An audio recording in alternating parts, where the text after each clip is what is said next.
Well, good morning, everyone. Thank you all for being here.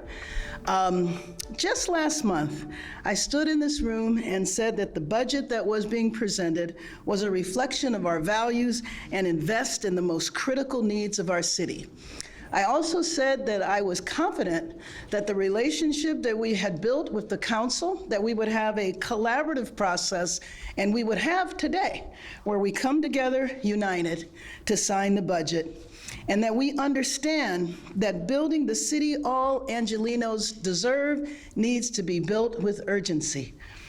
There is a difference between spending and investing. This budget makes investments to bring people inside, in public safety, and in other areas that will net a return in terms of lives saved, in terms of the quality of life, and better neighborhoods, and that will save the city money in the long run. With 40,000 people unhoused in our city, and with the size of our police department possibly dropping to 2002 levels, we stand here today offering a real sustainable plan for change and a new direction for LA. I want to thank the leaders standing with me, President Krekorian and President Pro Tempore Price, for your leadership of council to secure this unprecedented response to an unprecedented crisis. And to Chairman Blumenfield, this is a familiar feeling, and we know when I think of it, all of us, all four of us served in Sacramento and went through the Great Recession together. And I don't know about my colleagues, but for me, this was a little bit of PTSD. But it was wonderful to work with partners where we established a relationship many years ago and find ourselves working together again. We know that this time, however, was much different, fortunately. The significance and urgency is absolutely still there. And I want to thank the council leadership and members and staff for your thoughtful partnership in this process to help us arrive at a budget before us that will bring the urgency to the crisis we face. This budget charts a new course for a new Los Angeles, one that is stronger, happier, healthier, and safer. We will build more housing and create a permanent interim housing infrastructure to make it cheaper to bring the unhoused inside. We will scale up Inside Safe and take tents across the city down. We will hire more police officers and invest in nonviolent solutions to crime like grid, summer night lights. We're putting money in more firefighters to respond to emergencies faster. We will protect our environment, investing millions in everything from progress toward our emission goals and ensuring that we take full advantage of the recent rains. We will strengthen our infrastructure, putting the work in to make LA more walkable and accessible. And yes, we'll fill more potholes. Together we will get this done. This is the new LA that we are building together. And I want to introduce the former budget chair and the current president of the City Council, Paul Krekorian. Thank you very much, Mayor. And let me say first, Mayor, how appreciative I am and how appreciative the entire council and the entire city of Los Angeles is for your leadership on this budget. A lot of people haven't fully realized the challenge that was before our mayor upon her election. She was the first new mayor to come into office with our new schedule, which meant that she was being sworn into office while the budget was already underway. And so, unlike past mayors, she didn't have the opportunity to have a smooth transition into the budget. She had to jump in midstream. And even with that challenge, before she was even sworn in, she was reaching out to this council to try to figure out how we can lock arms, work collaboratively, build consensus towards achieving a budget that serves the needs of all Angelenos. And it is an example of what we can expect from this mayor moving forward, the kind of collaborative leadership that she is demonstrating now, but it's also it's reminiscent of the leadership that she has shown throughout her career. And when we were serving in the legislature together, she was able to bring together people of very different viewpoints, Republicans and Democrats, conservatives, liberals, to help deliver a budget for the state of California in its worst, darkest moment of recession, she was able to deliver that through her collaborative leadership, and so has it been here in Los Angeles. So, Mayor, I'm incredibly grateful for the work that you've done. And this budget, our extraordinary budget committee, led by our first-time budget chair, but long-time budget veteran, Bob Blumenfield, has delivered to this council, is a budget that invests in public safety.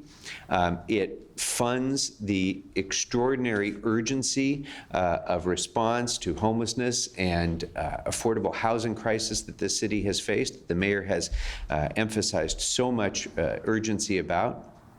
It invests in our basic infrastructure and quality of life and the sorts of basic services that people in Los Angeles need. It invests in improving our environment, and it lays the foundation for our economic recovery post-COVID to continue to create jobs, to continue to create revenues, and to lift all of the neighborhoods of Los Angeles up. So I couldn't be more pleased with the budget that we have produced together that will guide this city forward. And I want to reiterate my thanks to Chairman Blumenfield and all of the members of the Budget Committee for the long hours, the detailed analysis, the careful consideration, the difficult trade-offs that they had to make in delivering a budget that could get such broad support in this city council. So I want to thank Chairman Blumenfield, and I also want to thank my friend, our council president pro tem Curren Price, who is also a longtime budget veteran and was part of the struggle within the committee and then helped to lead the passage of this budget on the council floor. So I'd like to introduce Council President pro tem Curren Price. Thank you, Paul.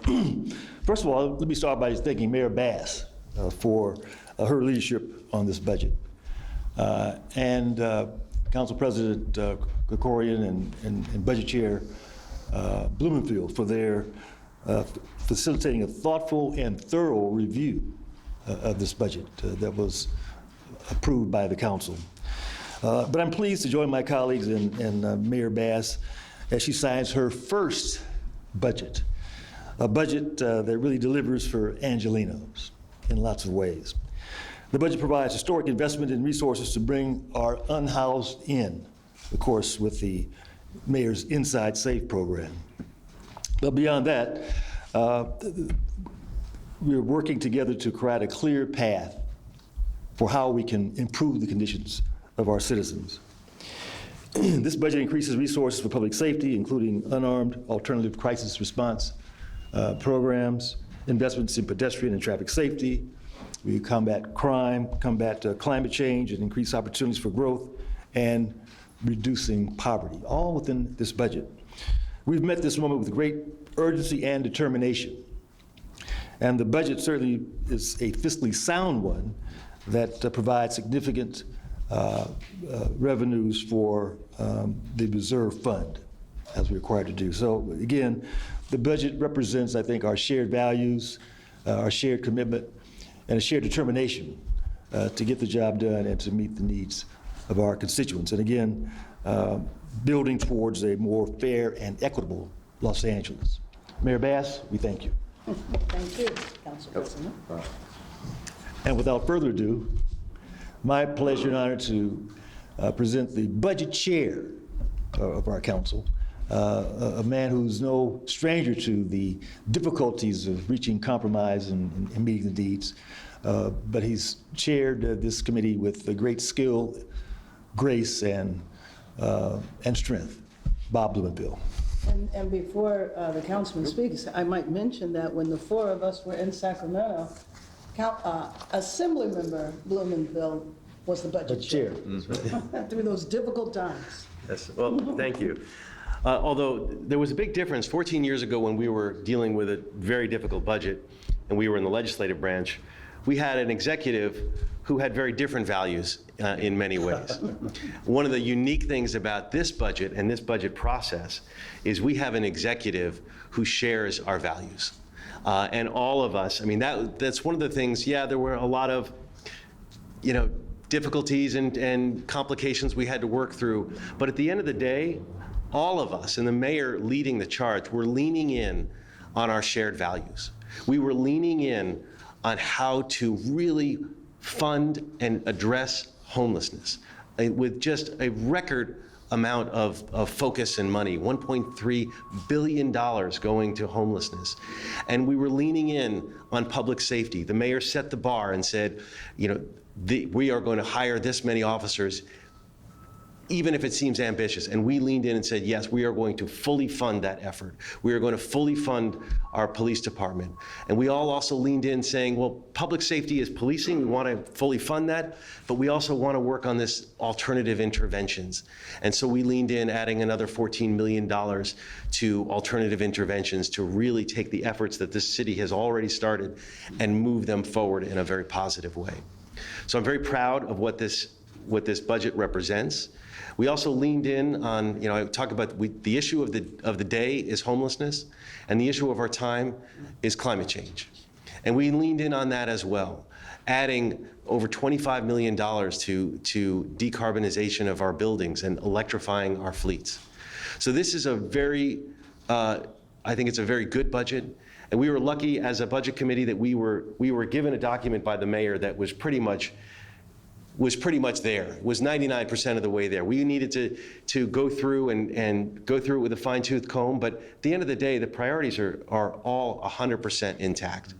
And we were able to work that through. And there were some issues, and you talked about, we found that balance of accountability and expediency. How do we put those two together? We found a really good way to make that happen that gives the mayor the authority, the access to the funds to be able to move forward with haste and nothing holding back, but gives the council also that role that they are charged with in this charter to have that oversight and accountability. So I'm very proud of what we've done here. Very grateful to our mayor for leading the charge and excited about the signing.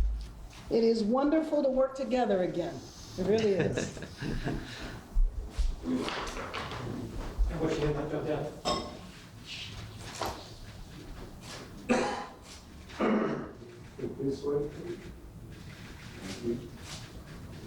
Over here, please.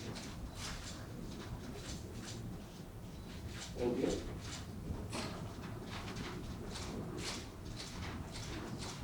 Okay.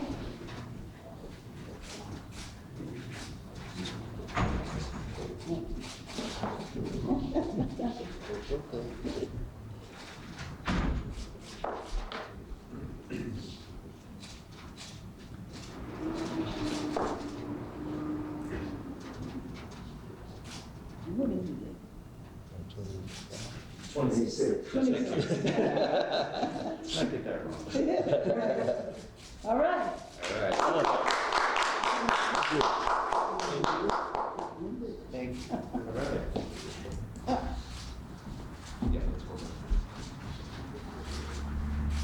Right here, please. Thank you.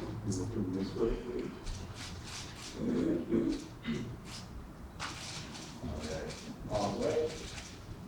You go ahead and open it up for questions. First question is going to be Josh, and then we'll go to Mike. Hello, Josh.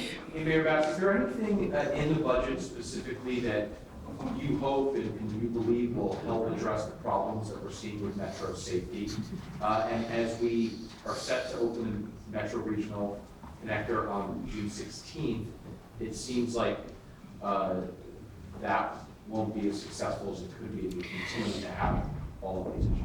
And I would ask the president to speak about that as well, because both of us serve on the Metro board, and I will tell you that the majority of time we spend on that board, we are talking about homelessness and we're talking about public safety. And so what we're doing in both of those areas will also help Metro, making sure that we have enough LAPD officers, because one of the issues with Metro are 3 different agencies, and our contribution is LAPD. But our contribution toward homelessness and solutions, and also the one thing in the budget that is innovative for the city, and that's the resources for drug treatment beds. The city and the county really collaborating there. The 22 deaths that happened in the first quarter were most likely substance abuse overdoses. I would just say that when you have a safer city, you have a safer metro system. And the investments that this budget makes, both in fully funding LAPD to ensure the maximum degree of hiring that we can do in this city, will necessarily also help safety in the metro system. But also, so will the investments in mental health care, in substance abuse care, in providing more resources for the unhoused who are currently using the metro system for shelter. To move them out of the system and into more appropriate shelter is a way to make both our city safer and the metro system safer. Next question, Mayor. Mayor, good morning. A couple questions for you. How soon will Inside Safe buy its first hotel, and how many rooms might be a part of that? And also, have you had a chance to speak with, the defund police council members, Mrs. Hernandez, Mrs. Sullivan? Have you had a chance to talk to her, or any of the other council members who are considered defund the police who supported defund? You know, I haven't had a chance to talk to Council Member Hernandez. She's actually out of town. And so I will certainly talk to her when she gets back. In terms of the purchase for the hotel, that's months away, but I couldn't tell you the exact date. We're in discussions with them now. How many rooms for the I first think it's about 300, but I can get back to you with the exact number. It's the Mayfair, so I can get back to you with that exact number. Question from Luciana and then Jay. And Mayor Bass, I'll ask it in English and then I'll repeat it in Spanish. For following Margaret's question about homelessness, it's a very ambitious investment, $250 million, almost $22 million a month.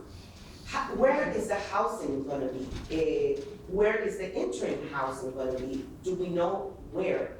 ¿Sabemos a dónde van a ser construidas estas nuevas casas, estas nuevas viviendas para los inmigrantes?